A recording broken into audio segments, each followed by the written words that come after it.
राधे राधे दोस्तों, श्रीमद् भागवत कथा के अगले एपिसोड में आपका स्वागत है। ब्राह्मणों ने कहा, धर्मराज, ये मनुपुत्र इक्ष्वाकु के समान अपनी प्रजा का पालन करेगा तथा दशरथ नंदन भगवान श्री राम के समान ब्राह्मण भक्त और सत्य प्रतिज्ञ होगा। ये उसी नर नरेश शिवी के समान दाता और शरणागत वत्सल होगा तथा याज्ञिकों में दुष्यंत के पुत्र भरत के समान अपने वंश का यश फैलाएगा। धनुर्धरों में ये सहस्त्र बाहु अर्जुन और अपने दादा पार्थ के समान अग्रगण्य होगा। ये अग्नि के समान दूरधर्ष और समुद्र के समान दुस्तर होगा। ये सिंह के समान पराक्रमी, पृथ्वी के सदृश तितिक्षु और माता पिता के समान सहनशील होगा। इसमें पितामह ब्रह्मा के समान समता रहेगी। भगवान शंकर की तरह ये कृपालु होगा और संपूर्ण प्राणियों को आश्रय देने में ये लक्ष्मीपति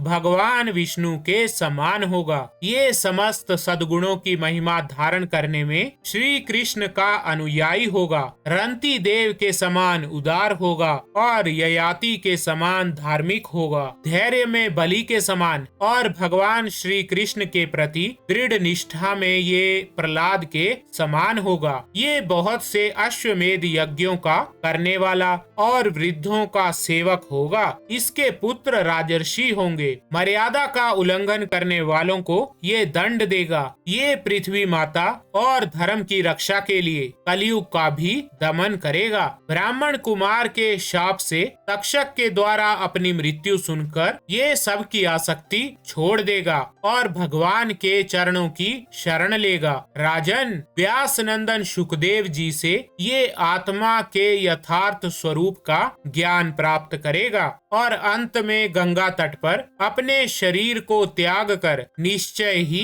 अभय पद प्राप्त करेगा। ज्योतिष शास्त्र के विशेषज्ञ ब्राह्मण राजा युधिष्ठिर को इस प्रकार बालक के जन्म लगन का फल बतलाकर और भेंट पूजा लेकर अपने अपने घर चले गए। वहीं ये बालक संसार में परीक्षित के नाम से प्रसिद्ध हुआ, क्योंकि वो समर्थ बालक गर्भ में जिस पुरुष का दर्शन पा चुका था उसका स्मरण करता हुआ लोगों में उसी की परीक्षा करता रहता था कि देखें इनमें से कौन सा वो है। जैसे शुक्ल पक्ष में दिन प्रतिदिन चंद्रमा अपनी कलाओं से पूर्ण होता हुआ बढ़ता है, वैसे ही वो राजकुमार भी अपने गुरुजनों के लालन पालन से क्रमशः अनुदिन बढ़ता हुआ शीघ्र ही सयाना हो गया। इसी समय स्वजनों के वध का प्रायश्चित करने के लिए राजा युधिष्ठिर ने अश्वमेध यज्ञ के द्वारा भगवान की आराधना करने का विचार किया, परंतु प्रजा से वसूल किए हुए कर और दंड की रकम के अतिरिक्त